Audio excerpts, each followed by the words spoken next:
juga nggak pernah mimpi sampai di Amerika.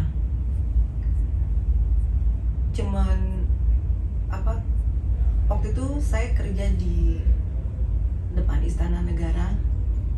Saya lihat orang banyak gitu di depan kedutaan antri.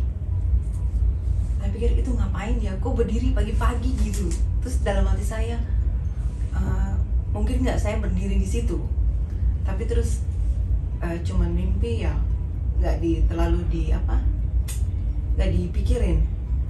Terus kalau lihat film ada musim gugur, lihat daun-daun kayaknya tertarik banget gitu, bagus. Terus sama orang beli ke supermarket kan dia pakai kertas, nggak pakai plastik. Itu kayaknya kok menarik gitu. Nggak taunya sampai di sini juga. Saya menyusul suami saya kurang lebih 20 tahun yang lalu. Hidup di Amerika nggak gampang, nggak mudah, nggak seperti yang orang-orang bayangkan. Terutama kalau punya anak kecil. Ya setelah kurang lebih 1 tahun, hampir 2 tahun, saya melahirkan anak kedua, Jasmine. Saya tidak memutuskan, saya tidak bekerja. Saya di rumah, fokus untuk anak saya.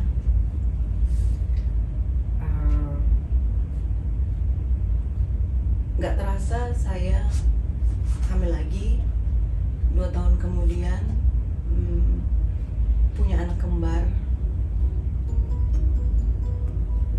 Saya berpikir gimana caranya saya bisa membantu suami saya bekerja, tapi saya tidak harus keluar rumah.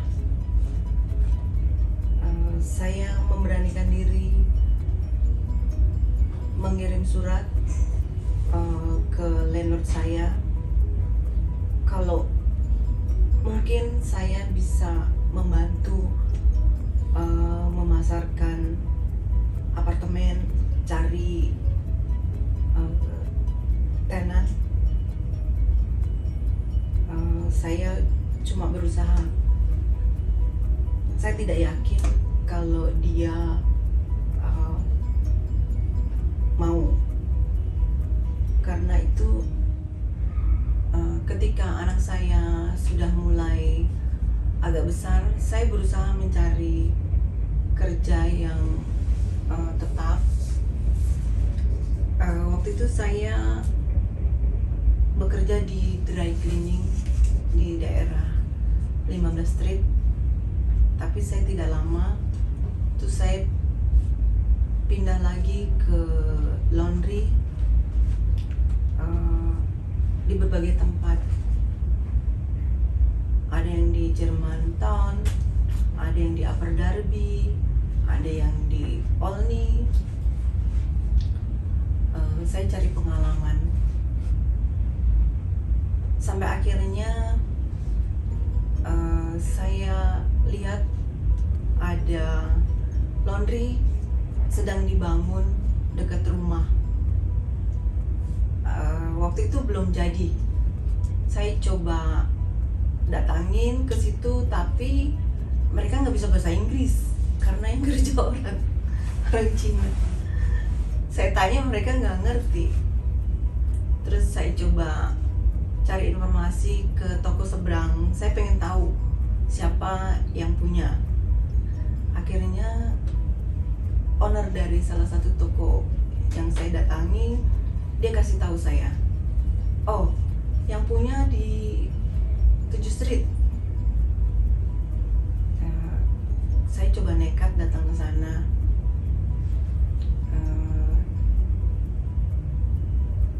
Cari tahu pemiliknya. Saya tanya, datang ke sana nggak ketemu, sampai berkali-kali akhirnya saya ketemu sama yang punya. Saya bilang saya mau ngelamar di situ kalau boleh, saya punya pengalaman di laundry. Akhirnya dia bilang oke. Tapi waktu itu belum jadi ya, laundrynya masih dalam renovasi. Akhirnya laundrynya selesai, saya bekerja di situ. Sebelum grand opening masih kosong, sampai akhirnya dapat izin boleh buka. Saya ingat itu, waktu itu saya sudah pulang sekitar jam 4, saya udah pulang. Bos saya telepon, kamu bisa nggak datang lagi? Kenapa? Saya bilang, oh ini izinnya udah keluar. Akhirnya saya buka, datang ke situ, itu pertama kali buka, nggak ada orang yang datang karena dia sistemnya pakai kartu. Sementara yang tinggal di situ itu pakai koin. Itu buat mereka itu hal yang baru, bingung, jadi kurang tertarik. Apalagi waktu dia masuk harganya mahal, jadi mereka takut kan. Hari itu dapat juga customer pertama ya, kurang lebih 3 orang. Hari pertama itu buka dari jam 4 sampai jam 9 malam. Besoknya lagi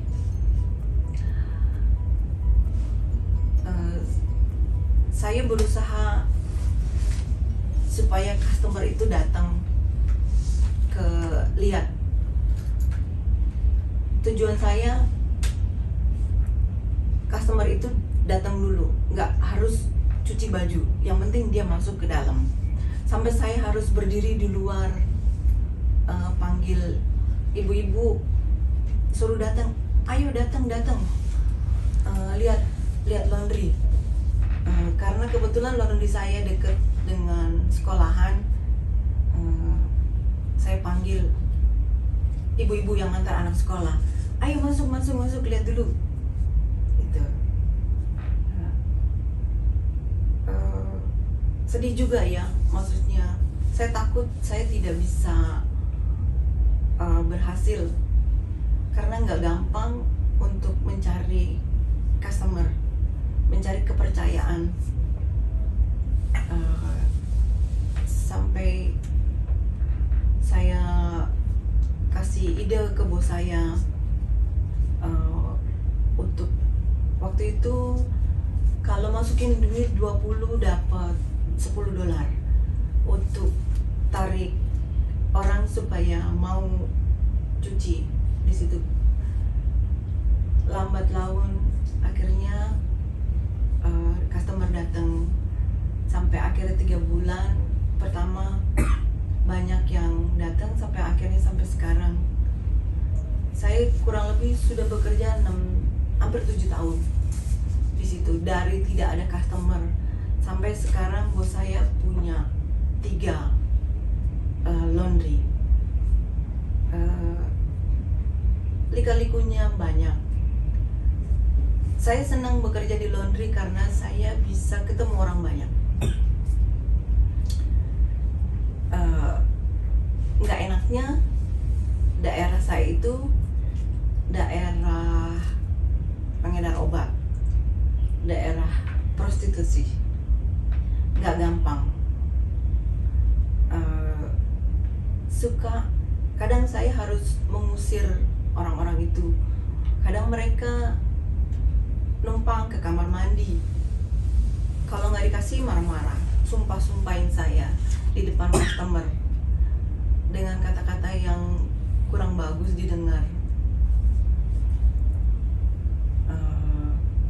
Kadang-kadang customer juga macam-macam ya, ada yang baik, ada yang nakal.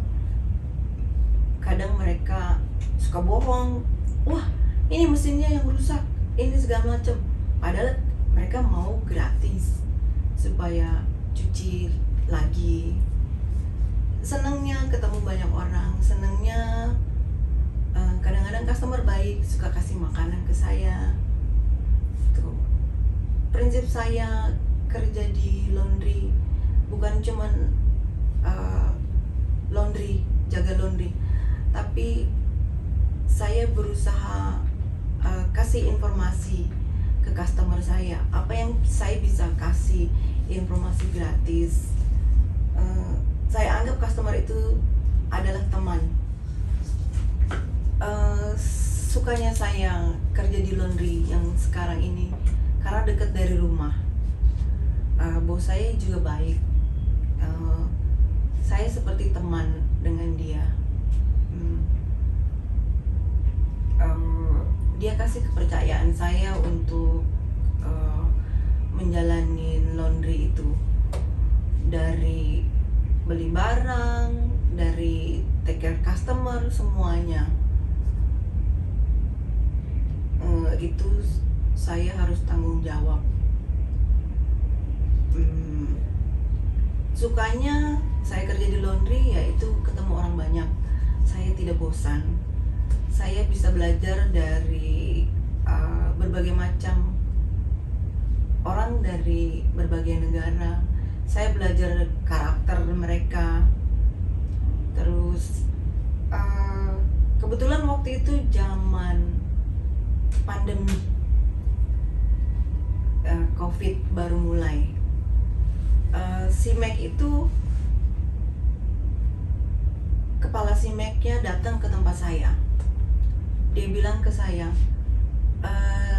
Riani, boleh nggak kita taruh barang untuk kita mau kasih makan untuk orang-orang di sekitar.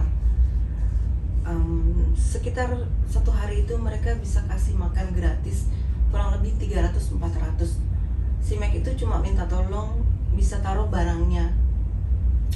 Saya bilang, oh, saya tanya dulu sama bos saya, dikasih izin nggak untuk taruh peralatan.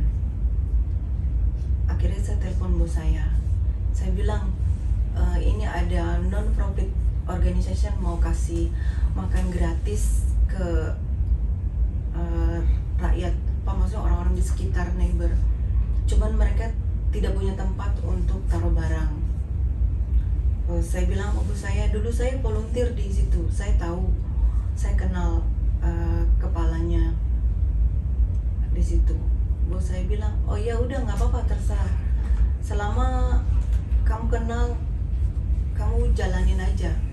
Akhirnya bos saya kasih izin untuk taruh-taruh barang. Setiap hari itu CIMEK kasih makan gratis, hampir kurang lebih 2 tahun selama COVID berjalan. Saya senang juga sih bisa membantu. Dari situ tembok tempat laundry saya, CIMEK kasih gratis, bisa dibuat lukisan. Itu semuanya saya lihat ada apa ya, ada kayak mata rantai saling berhubungan. Padahal sebelumnya tembok itu saya pernah bilang ke bos saya, daripada temboknya kosong, gimana kalau dikasih lukisan. Waktu itu bos saya coba telepon tapi susah untuk izin, walaupun gratis ya. Ya tidak menyangka kalau dengan kasih kasih bantuan datang sendiri. Itu saya percaya karma itu ada, karena saya lihat